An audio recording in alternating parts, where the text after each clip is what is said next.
The main event of UFC Paris took place entirely on the feet, and Nasruddin Imavov was able to win that striking contest en route to a decision victory, 50-45, 49-46, 49-46. In the co-main event, Benoit Saint-Denis was impressive en route to a second-round submission victory over Mauricio Hufi. Modestas Bukauskas knocks out Paul Craig in the very last second of the first round. Landed a huge elbow at the very last second to get the knockout victory. Bukauskas has had quite a year, 3 wins in under 7 months. Malaji Oki almost knocked out Mason Jones early in the first round. Somehow Mason Jones survived that huge onslaught and was able to turn things around in the latter half of the first round. And in round 2, he was able to get the mount position and get the TKO stoppage. Huge comeback win for Mason Jones. Axel Sola landed a nice body shot on Reese McKee in the third round and landed a few strikes, and the referee stopped the fight. It ends up being a TKO stoppage for Axel Sola, but it looked like an early stoppage by Herb Dean. It looked like Axel Sola was going to win a decision anyways, but it did look like an early stoppage. Another awful stoppage by Herb Dean. When will it stop? Herb Dean, time to hang it up. It's been time for a long time. Herb either lets them get beaten to death or stops them far too early. He needs to retire. William Gomes wins a decision over Ruhala and Ruhala's UFC debut. It was a competitive fight, but Gomes won the unanimous decision, 30-27, 29-28, 29-28. So happy to win in my country. It's my 4th fight in UFC in Paris. Because I was thinking he's just a grappler, so he is good in striking too. So yeah, I start to have a good experience in UFC because I do 5 fights, but it's something special to fight here in Paris. So yeah, it's a good experience too. Umar Sy got the first round TKO finish over Brenderson Ribeiro. He's too big and dominant on the ground, so he got the ground and pound finish, much to the delight of the French crowd. Ante Delia did not play around in his UFC debut. He got the first round TKO finish over Martin Tybura in his UFC debut coming over from the PFL, so he'll be in the top 10 on Tuesday, so that's impressive. He'll be probably number 7. UFC needs new heavyweights, new good heavyweights, so it's a good addition to the heavyweight roster.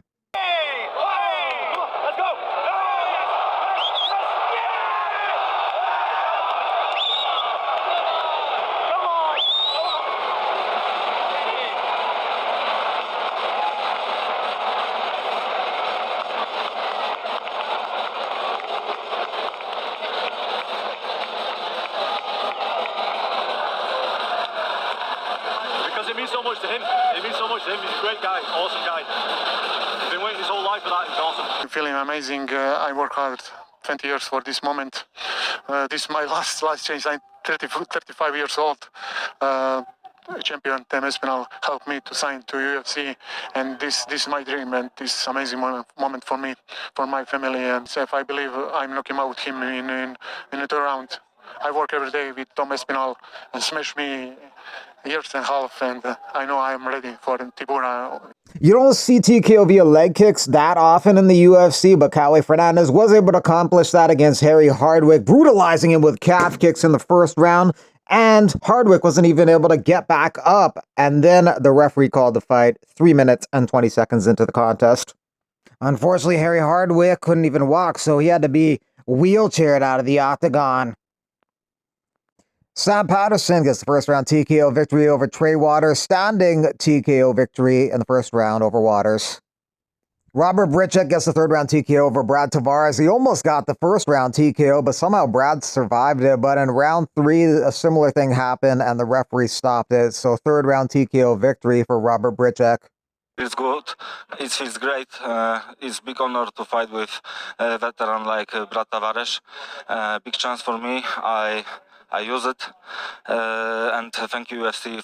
After the motivational victory, Britchett had a demotivational message: never ever believe yourself and give up. One only thing I want to say: never ever believe yourself and give up. Andreas Gustafsson was not able to strike his way into the clinch. He was met with a lot of punches from Renat Fakhretdinov. He rocked him, and then he was able to stop him against the cage. 54 seconds into the contest, winner by TKO, Renat Fakhretdinov. Now he has the second longest unbeaten streak in the welterweight division. Number 1 is Jack Della with 8, and then Renat and Shavkat have 7, and then Michael Morales 6. Sam Hughes gets a second-round rear naked choke victory over Shauna Bannon. She almost got the victory via strikes on the ground in the first round, but she couldn't. But she did get the RNC in round 2. That was a big thing that Coach Bird and I talked about. I have an enormous gas tank, and so why not use it? Like, don't be stupid. Don't start slow because you only have 3 rounds. Like, we train for 5, but, we fight for 3. So I need to start faster, and I think I proved that tonight. Ufc Keita versus Patricio Pitbull got scrapped from the card because Ufc Keita missed weight by 4 pounds, so the fight was scrapped. There was some talk that he got cut by the UFC, some rumors regarding Keita being cut from the UFC following initial rumors and some speculations here and there. I asked a lot of people if they were true, and honestly, nobody seems to know. Some said yes, some said no. My 2 cents, the UFC is thinking about it, but still not sure. I don't know if they should cut him right off the bat without even having a single fight in the UFC. If it happens again, cut him, yes, but regardless, he shot himself in the foot really bad. He had a huge opportunity fighting Pitbull in his first fight in the UFC. Could have broken into the rankings, misses weight, pisses the organization off, is maybe cut by the organization. Even if he stays in the UFC, he has a long road ahead of him because they can't really trust him in big spots anymore. Keita did apologize, but he's also taking some shots at Pitbull. I know I messed up and take full responsibility. I begged you, apologized many times, even offered you my purse, all just to make the fight happen, but it seemed you were happier for the fight not to happen than to give me a chance to make it right. Kevin Vallejo says, many people ask me to fight Pitbull. He's a great champ. I don't think I earned that fight yet. Maybe I deserve it more than the Fat Panther, but I still don't deserve it. Ideally, I want more experience before fighting top 5, maybe in a year. Patricio Pitbull is down to fight anybody in December, no problem. I'm also ready to go right now and want to be on the UFC Rio card, October 18th. Some guys are stepping up publicly. Kevin Vallejo's accept. Melky Costa, I accept. Nathaniel Wood, accept. Anyone else who's willing to make weight, I accept. And Melky Costa says, no athlete in your position would accept any fight. It just shows that you're a legend. See you at UFC Rio. It'll be beautiful.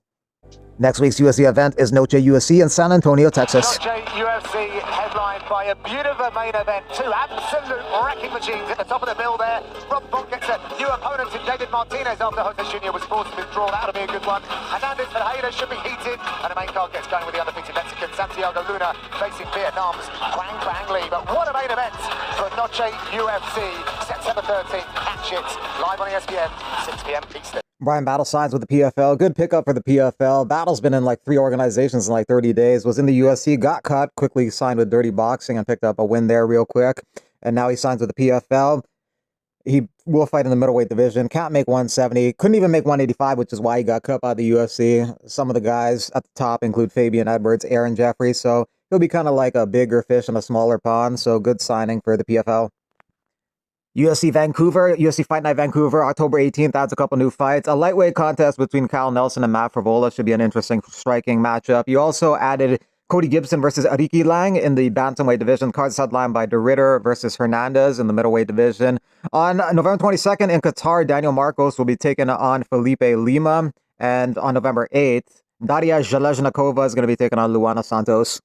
Jake Paul and Tank are fighting Friday, November 14th. At the State Farm Arena in Atlanta, Georgia. They're doing a press tour open to the public next Wednesday, September 17th at the Palladium Theater in New York City, and then the following day at the State Farm Arena on Thursday, the venue where the fight will take place.